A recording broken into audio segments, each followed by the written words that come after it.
اذا بلغ بین السدین، جبکہ یہ پہنچے ان دونوں دیواروں کے درمیان، وجد من دونہما قوما، تو انہوں نے پایا ان دونوں کے ورے ایسے لوگوں کو، لا یکادون یفقہون قولا، یہ لوگ بھی ایسے تھے غیر متمدن، کیونکہ بات سمجھتے نہیں تھے، یعنی زبان ایسی ہوگی کہ جو ان کی سمجھ میں نہیں آ رہی تھی، لیکن یہ کہ کسی نہ کسی ذریعے سے انہوں نے اپنا ایک مطلب، اپنی ایک عرضداشت پیش کی۔ قالوا یا ذا القرنین، انہوں نے کہا کہ اے ذو القرنین، ان یاجوج و ماجوج مفسدون فی الارض، یاجوج اور ماجوج جو قومیں ہیں یہ زمین میں بہت فساد مچانے والی ہیں۔ فہل نجعل لک خرجا، تو کیا ہم آپ کے لیے ایک سالانہ خراج مقرر کر دیں، الا ان تجعل بیننا و بینہم سدا، اس کے عوض کہ آپ ہمارے اور ان کے درمیان ایک سد تعمیر کر دیں، ایک دیوار حائل کر دیں کہ وہ ہم پر حملہ آور نہ ہو سکے، یعنی درے کو بند کر دیا جائے۔ یوں سمجھیے جس اصول پر کہ آج کل ڈیم بنتے ہیں، ڈیم پہاڑی سلسلہ یوں آ رہا ہے، پہاڑی سلسلہ یوں آ رہا ہے، دریا درمیان میں سے گزر رہا ہے، آپ نے اس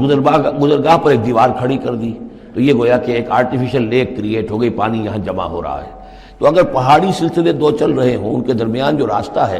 اس کو اگر بند کر دیا جائے، ایک دیوار کھڑی کر دی جائے اور اس دیوار کے مضبوط دیوار ہو، تو ظاہر بات ہے کہ پھر ادھر سے کوئی آ کر حملہ آور نہیں ہو سکتا، ان کے لیے ایک حفاظت کا سامان ہو جاتا ہے۔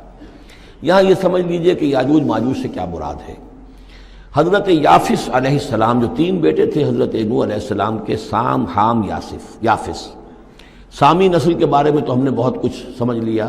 کہ حضرت ابراہیم بھی سامی نسل سے تھے، پھر قوم عاد بھی سام ہی کے نسل کی ایک شاخ تھی، قوم سمود بھی اسی کی شاخ تھی، یہ تمام جو ہے یہ تو سیمیٹک ریسز ہیں۔ حضرت یافس کی اولاد نے یہ سینٹرل ایشین ماؤنٹینز کا جو سلسلہ ہے اس کو کراس کیا اور شمال میں چلے گئے، اور شمال میں جا کر دائیں بائیں پھیل گئے۔ پھر یہ میدان ہے، ٹنڈرے کا میدان اور فلانے میدان اور بڑے بڑے کھلے میدان ہیں، تو گویا کہ ایشیا کو درمیان میں جو سلسلہ کوہ تقسیم کر دیتا ہے، ایک شمالی حصہ ہے، ایک اس کے جنوبی حصہ ہے، یہ شمالی میں چلے گئے اور جا کر پھر پھیلنے میں وہ مشرق کی طرف آئے تو چین اور ہند چینی تک یہ ساری قومیں جو ہیں یہ یلو ریسز، یہ انہی کی نسل سے ہیں۔ اور مغرب میں چلے تو روس، اور روس سے ہو کر روس کے ساتھ ملتا ہوا علاقہ ہے اسکینڈینیوین کنٹریز کے ساتھ، پھر وہاں سے وہ اتر کے، اور یورپ کے بھی جو یہ مغربی ممالک ہیں، اینگلو سیکسنز جو ہیں، یہ بھی در حقیقت اسی سے اسکینڈینیوین کنٹریز سے اترے ہوئے لوگ ہیں۔ تو یوں سمجھ لیجئے کہ ویسٹرن یورپ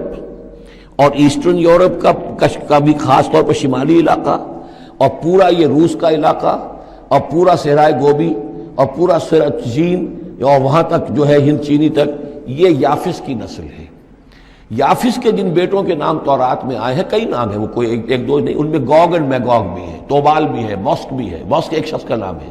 اور موسکو ہو سکتا ہے کہ اسی نے آباد کیا ہو اور وہیں سے وہ نام بنا ہو۔ توبال اور بالٹک سی جو ہے اس ایریا کے اندر جو ہے بالٹک سٹیٹس، توبال ان کے ایک بیٹے کا نام تھا، یہ تورات کے اندر نام دیے گئے ہیں۔ گوگ اینڈ میگوگ، یاجوج ماجوج، یہ بھی انہی کے بیٹوں کے۔ یہ تمام اقوام جو ہے یہ وحشی ہیں، اور یہ تاخت و تاراج کرنا، لوٹ مار کرنا، یہ ان کا طریقہ ہے، اور ان کا ہے ذکر جو یہاں پر ہو رہا ہے۔ یہ جو سیلاب آیا تھا، کولونیل سیلاب جو ہم پر آیا تھا، جس میں کہ یہ اینگلو سیکسنز تھے، یہ سب کے سب جو ہیں یہ اسی نارڈک ریسز سے ہیں، یہ بھی یاجوج اور ماجوج کی نسل ہیں۔ ایک سیلاب ان کا آ چکا ہے جو آیا تھا یورپ کے سے نکل کر، یہ کولونیل سیلاب آیا اور پوری دنیا کے اوپر چھا گیا تھا، ایشیا اور افریقہ کو انہوں نے فتح کیا، کولونائز کیا۔ اب اگرچہ ان کی وہ بساط ایک دفعہ تو لپیٹ دی گئی ہے، وہ واپس چلے گئے ہیں، انڈائریکٹلی ہم پر حکومت کر رہے ہیں۔ ابھی ان کے جو ملٹی نیشنلز ہیں ان کے ذریعے سے، یا بینکوں کے ذریعے سے، IMF کے ذریعے سے، ورلڈ بینک کے ذریعے سے انڈائریکٹ حکومت ہے جو نیو ورلڈ آرڈر ہے۔ لیکن یہ ہے کہ ابھی ایک اور جو سیلاب ان کا آنے والا ہے وہ آتا ہے احوال قیامت کے معاملات میں۔ آرمگڈون کے بعد جب حضرت مسیح علیہ السلام کا نزول ہو چکے گا اور یہودیوں کا خاتمہ ہو چکے گا، اور پھر یہ کہ تمام جو عیسائی ہیں وہ مسلمان ہو جائیں گے، عیسائیت ختم ہو جائے گی حضرت مسیح علیہ السلام کے آنے کے بعد، اور مسلمان اور عیسائی مل کر ایک ملت بن جائیں گے، سب مسلمان ہوں گے۔ اس کے بعد آخری سیلاب پھر آنا ہے جو اس کے خلاف، وہ احادیث میں آتا ہے، پھر وہ یاجوج اور ماجوج کا ہوگا۔ اور میرے نزدیک یہ یاجوج اور ماجوج جو ہیں وہ ایسٹرن علاقے سے آئیں گے، چائنا وغیرہ سے، ہند چینی سے۔ آرمگڈون جو ابھی ہونی ہے فوری طور پر بڑی جنگ، اس میں یہ لوگ جو ہیں بیٹھے رہیں گے، یہ جنگ میں حصہ نہیں لیں گے۔ یہ مڈل ایسٹ میں جنگ ہوگی، یورپین پاور ساری ہوں گی، کرسچین پوری طاقتیں ہوں گی، اور ادھر جو ہے مسلمان ہوں گے، اور حضرت مہدی جو ظاہر ہوں گے، جو اللہ تعالیٰ ایک عنایت کرے گا مسلمانوں کو لیڈر عرب کے اندر، وہ پیدا ہوں گے، مجدد ہوں گے، اور ان کے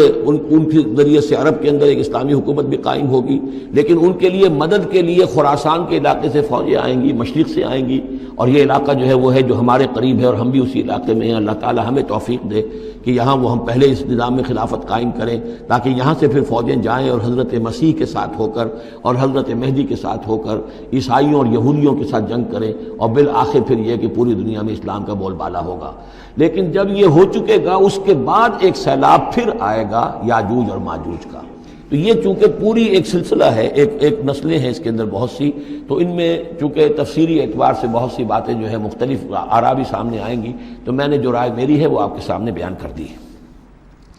اس وقت بھی وہ یاجوج ماجوج تھے جو ان شمالی دروں سے آ کر حملے کرتے تھے۔ قالوا یا ذا القرنین ان یاجوج و ماجوج مفسدون فی الارض، وہ جو میں نے عرض کیا ہے کہ قیامت کے قریب بھی معاملہ ہوگا، یہ سورہ انبیاء کی آیات 97-98 ہیں۔ حتی اذا فتحت یاجوج و ماجوج وهم من کل حدب ینسلون واقترب الوعد الحق فاذا هی شاخصۃ ابصار الذین کفروا۔ اب زیادہ دور نہیں، ہم سورہ انبیاء بھی قریب ہی آ رہی ہے، انشاءاللہ وہاں اس کو ہم پڑھیں گے۔ تو دو جگہ قرآن مجید میں یاجوج اور ماجوج کا ذکر ہے، ایک یہ جو قریب قیامت میں ان کا جو ظہور ہونے والا ہے، ایک اس وقت کا معاملہ یہ چھوٹا سا تھا کہ جو ذوالقرنین کے سامنے آیا ہے۔ تو کیا ہم آپ کے لیے ایک سالانہ خراج طے کر دیں تاکہ آپ ہمارے لیے یہاں ایک سد تعمیر کر دیں، ایک بند باندھ دیں یہاں پر؟ قال ما مکنی فیہ ربی خیر۔ اب دیکھیے ان کا کردار، ان کا مجھے جو کچھ میرے رب نے دے رکھا ہے، دولت دے رکھی ہے، مال دے رکھا ہے، وہ بہت بہتر ہے اس سے کہ جو تم مجھے پیش کر رہے ہیں، مجھے خراج کی ضرورت نہیں ہے۔ ہاں تمہاری ایک ضرورت ہے، میں وہ پوری کر دیتا ہوں۔ فاعینونی بقوت، مجھے مین پاور فراہم کرو، باقی ساری سامان جو ہے میں فراہم کر لوں گا، لیکن بہرحال اس کو بنانے کے لیے، دیوار بنانے کے لیے اور دونوں پہاڑوں کے درمیان اتنی بڑی جو سد تعمیر کرنے کے لیے جو مین پاور چاہیے، اعینونی بقوت، تو محنت کے ذریعے سے، مین پاور کے ذریعے سے میری مدد کرو۔ اجعل بینکم و بینہم ردما، میں ان کے اور تمہارے درمیان ایک موٹی دیوار بنا دوں گا۔ آتونی زبر الحدید، لاؤ میرے پاس تختے لوہے کے۔ حتیٰ اذا ساوا بین الصدفین، یہاں تک کہ جب دونوں جو اونچانے تھیں اس کے درمیان کا پورا علاقہ پر ہو گیا، بھر گیا، وہ لوہے کے تختے جو ہیں اس کے اندر بھرے جا رہے ہیں۔ حتیٰ اذا ساوا، برابر کر دیا دونوں پھانکوں تک پہاڑ کی، قال انفخوا، اب ان کا کہ آگ جلاؤ اس کے نیچے، وہ دہکا دی بھٹی جس سے کہ اب وہ لوہا گرم ہوا اور لوہے کی تختے جو ہیں وہ گرم ہو گئے۔ حتیٰ اذا جعلہ نارا، جبکہ وہ سارے کے سارے لوہے کے جو تپ گئے خود اور سرخ ہو گئے۔ قال آتونی افرغ علیہ قطرہ، تو کہا لاؤ میرے پاس پگھلا ہوا تانبا کہ میں اس کے اوپر انڈھیل دوں۔ تو اس طریقے سے گرین فورس کانکریٹ سے بھی 10 گنا سمجھیے مضبوط شے انہوں نے بنا دی کہ اس میں لوہا اور پھر لوہا سیسا یا تانبا پلایا ہوا، تو اس طریقے سے ایک بڑی مضبوط دیوار قائم کر دی۔ اس دیوار کے جو آثار اب بھی موجود ہیں، دیوار تو موجود نہیں ہے، یہ داریال اور دربند کے درمیان یہ کشادہ راستہ ہے اب بھی، یہ ویسٹ کوسٹ جو ہے کیسپین کا، اس کے ساتھ اس کی لمبائی 50 میل اور اس کی اونچائی 29 فٹ اور 10 فٹ چوڑی یہ دیوار تھی جو اس وقت بنی ہے۔ یعنی جس طریقے سے کہ بنتے ہیں بڑے بڑے بند، ان سے بھی بڑی یہ تھی سد تعبیر کی گئی۔ السد العالی کہلاتا ہے اسوان ڈیم جو ہے، جو مصریوں نے بنایا تھا، بہت بڑا ڈیم، السد العالی، اونچی دیوار۔ تو ہمارے ہاں یہ تربیلا اور منگلا یہ سب کیا ہے، یہ اسی طرح کے ڈیم ہیں کہ پہاڑی سلسلے آ رہے ہیں، دریا جا رہا تھا، وہاں آپ نے دیوار کھڑی کر دی، پانی رک گیا اور وہ جھیل بن گئی۔ فمستطاعوا ان یظہروہ، تو انہوں نے کہا کہ اب یہ لوگ نہ تو یہ اس کے اوپر سے آ سکیں گے، اس کو نہ چڑھ سکیں گے، ومستطاعوا لہ نقبا، نہ اس میں کوئی سوراخ لگا سکیں گے، نقب لگا سکیں گے۔ قال ھذا رحمۃ من ربی، یہ سب اتنا بڑا کارنامہ کر کے بھی انہوں نے کہا یہ سب رحمت ہے میرے رب کی طرف سے، میرا کوئی کمال نہیں،